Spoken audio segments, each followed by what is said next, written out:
Hello there, Farhana Dhalla here. I am so glad you are here.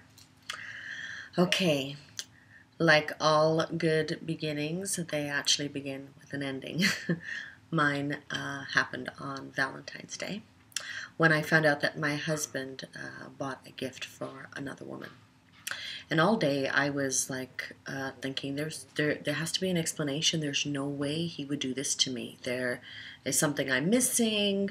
I'll just ask him when he comes home. I was in denial. There's just no way that that this could be happening. Not to me, not to our world.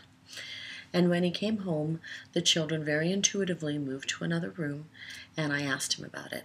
And he gave me a flimsy excuse, of which I readily took. Like, oh, phew, okay, good. Because I couldn't bear the thought of my whole world disintegrating. So I would take any excuse for that not to be the case for me. And then I heard a voice in my head that said, "You have proof." And I couldn't deny the obvious. I did. I had proof. And after he had exhausted denial and admitted to it, he had said that it was over between us. And it had been for a very long time. He wanted out. And right then I had a split-second feeling. And that feeling was relief. Like, I don't want to be in this marriage either. It was depleting me. It was obviously depleting him. But right on the tail of that relief, a tsunami of fear came and choked me. And I started to grab on, like, no, let's try anything. Like, I was so afraid of raising these children. They were 6, 5, and 1. They were little, these 3 little ones. And I was like, I can't do that on my own. We have to make it work. Let's go to counseling. Let's have an open marriage. But I'll give you this. He was completely resolved in, no, it's done. I want out. And that was excruciating to hear. I'll tell you, that was it was excruciating to hear. And then, really it was a big gift because, as the after time of unraveling, at least he was very, very certain, and that, and while difficult, did help.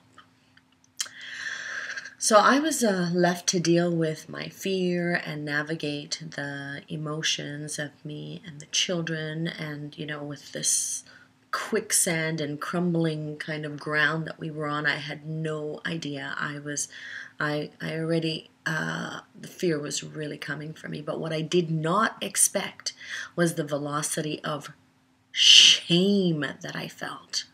This shame of not being good enough, not being worth it to work it out with. And the thoughts that I was running in my head were terrible, frankly. They were terrible. I was bludgeoning my own psyche all the time with what I was running. And then just to affirm that, even my friends didn't want to speak to me, averted my eye contact, and I felt even more shame. My business totally tanked. I was a life coach, and I thought, well, who the hell am I to coach you? And obviously my life is, in shambles. Don't listen to me. I got nothing to say. So even my business started tanking, and further shame. And I was in a lot of blame to him. Like, how dare you do this to us? And I was stuck. And I started to write. I was writing in my journal. I was getting the crazy thoughts out of my head and crazy thoughts onto paper. And in that, I found my way through the blame, and I found my way through the shame. And my personal journal, filled with like my raw thoughts and moment-to-moment kind of steps, became an international #1 best-selling book. So that book is titled "Thank You for Leaving Me." And you can imagine, thank you were certainly not the first words I was saying. Oh no. But once I dismantled blame and shame, gratitude became the place in which I reside. And there are many things that I learned through that process, paradigm shifts of thought on how to be with life, and its devastation that I would love to share with you. Uh, I just know that once I was able to dissolve blame and shame, everything into really what has become just a magnificent life for me and the children. Not only did we survive, we thrived, baby. Magnificent life began to unfold, and I want to share those with you. I'll give you the Coles Notes version. Nobody has to do that. Go any longer than Cole's Notes. Let's go. Let's go Cole's Notes version, and I want to be able to share that with you. You know, there was a woman who, 70-year-old woman who did my work, and she said that she was finally able to release the blame that she had been holding from her first marriage that had ended 40 years ago. 40 years. Do not wait that long. Do not wait that long. In fact, release now. Why would you want it any longer?